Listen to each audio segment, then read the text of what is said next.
নমস্কার সকলকে, আমি পায়েল। আজকে চলে এসেছি আবার একটা নতুন ভিডিও নিয়ে। আশা করছি আপনারা সবাই খুব ভালো আছেন। তো আজকে সারাদিন আমি কি করলাম, কোথায় কোথায় গেলাম, সেটাই আজকে আপনাদের সাথে শেয়ার করব। ভিডিওটা ভালো লাগলে অবশ্যই লাইক, কমেন্ট অ্যান্ড শেয়ার করবেন। আর যদি আমার ভিডিওগুলো আপনাদের সবার ভালো লেগে থাকে তাহলে অবশ্যই আমার চ্যানেলটাকে সাবস্ক্রাইব করে দেবেন।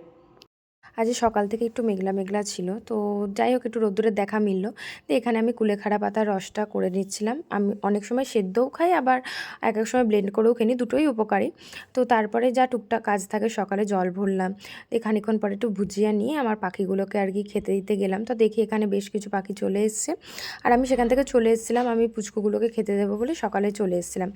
তো তারপরে একটু কিছু কাপ টাপ হয়ে গেছিলো, তো সেগুলোই ধুলাম, একটু পরিষ্কার করে রাখলাম, দিয়ে স্ল্যাবটা একটু ক্লিন করে নিলাম। দিয়ে দেখি মা এখানে পুজো দিতে বসেছে। তো আমি তখন রান্নাঘরে এসে কিছু ফল ছিল সেগুলো আর কি ধুয়ে নিলাম, যাতে মায়ের একটু হেল্প হয়ে যায়। তো তারপরে কিছুক্ষণ পরে আমি যাই হোক কিছু ড্রাই ফ্রুটস ভিজিয়ে রাখি, সেগুলোই আর কি সকালে খেয়ে নিই। তো সেগুলো খাওয়ার পরে আমি এবিসি জুসটা রেডি করার জন্য আর বাবার স্যালাড ট্যালাডগুলো কাটার জন্যই আর কি সব কিছু রেডি করছিলাম। তো এখানে না আমি এবিসি জুসটা রেডি করার জন্য গাজর আর বিটটা না গ্রেট করে নিই, নাহলে তাহলে জিনিসটা ভালো হয় আর কি। তো টমেটোও দিই ওখানে। তো এখানে দেখো আমি সব কিছু কেটে নিয়েছি, আর বেদানার কারি পাতা দিয়েছিলাম আজকে, এটাও ভীষণ হেল্পফুল। আর এখানে স্যালাড কাটা রয়েছে, আর কিছু মটরশুঁটি ছাড়িয়েছিলাম। দিয়ে এই যে আমাদের বাড়িতে যে গরুগুলো আসে রোজ সকালে, তাদের জন্য কিছু খাবার, আর এটা আমার খাবার। তো তারপরে চা করলাম। তো আমাদের বাড়িতে যে দাদারা কাজ করেন তাদের জন্যই আর কি সকালে চা আর বিস্কুটের ব্যবস্থা করা হয় প্রত্যেক দিন, আর সন্ধেবেলাতেও। আর এটা হচ্ছে আমাদের যে আর কি সব কিছু আর কি ফিল করে রাখছিলাম, যে চায়ের কোটো ফুরিয়ে গেছিলো, চা ফুরিয়ে গেছিলো, চিনি ফুরিয়ে গেছিলো। তো সেগুলোই সবার কি গোছ করে রাখলাম। আর এখানে আমার এবিসি জুস রেডি। দিয়ে গাছে একটু জল দিয়ে নিলাম। আর আজকে প্রচুর জবা ফুল ফুটেছে, ভীষণ সুন্দর লাগছিলো দেখতে, আর প্রচুর কুড়িয়েও এসছে, বসন্তকাল চলেই এসছে, আর ছোট ছোট পাতাও হয়ে গেছে, কি সুন্দর লাগছিলো দেখতে। তো তারপরে কিছু বাসন ছিল, সেগুলো আর কি গোছ করে আর কি রাখলাম।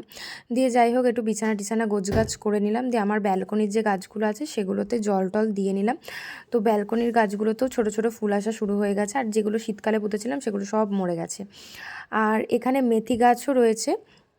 তারপরে স্নান করে আমি স্কিন কেয়ার করে নিলাম, দিয়ে সকালের খাবার খেয়ে নিলাম। এখানে না আমি আলু সেদ্ধ আর এটা রাঙা আলু সেদ্ধ দুটোই একসাথে মেখে নিয়েছিলাম, আর তারপরে এবিসি জুসটা খেয়ে নিয়েছিলাম। দিয়ে কাকিমাদের বাড়িতে আজকে সকালে একটু প্রসাদ খাওয়ার জন্য বলেছিল, তো সকালে গেছিলাম। এই যে নারায়ণ পুজো দিয়েছিল আজকে, খুব সুন্দর লাগছিলো, সিংহাসনটা এত সুন্দর সাজিয়েছিল। দিয়ে একটু ডাবের জল খেয়ে নিলাম। দিয়ে আমার কিছু শাড়ির শ্যুট ছিল, মানে ক্যাটলগ শ্যুট ছিল, তো সেগুলো আর কি করলাম। তার মাঝখানে একটা পার্সেল চলে এসেছিলো।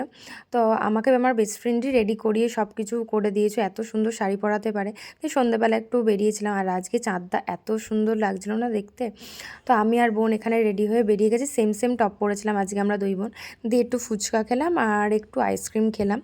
দিয়ে তারপরে যাই হোক বোন আর আমি দুজনেই আইসক্রিম খেয়েছিলাম। দিয়ে বাড়ি আসার সময় বেশ কিছু জিনিস আমার ভিডিওর জন্য দরকার ছিল, তো সেগুলোই আর কি কিনে নিলাম। একটা নেকলেস, আর এটা কিছু নেল পলিশ আছে, আর পরের দিনের সকালে আমি যেগুলো খাই আর কি সেগুলো আর কি সব ভিজিয়ে নিলাম। দিয়ে যে মা বাড়ি ছিল না, তো কিছু কাজ ছিল সেগুলোই আর কি করে নিলাম। দিয়ে রাত্রিবেলা ফ্রাইড রাইস আর বোন পনিরের কোপ্তা বানিয়েছিল, সেটা দিয়ে ডিনার করলাম।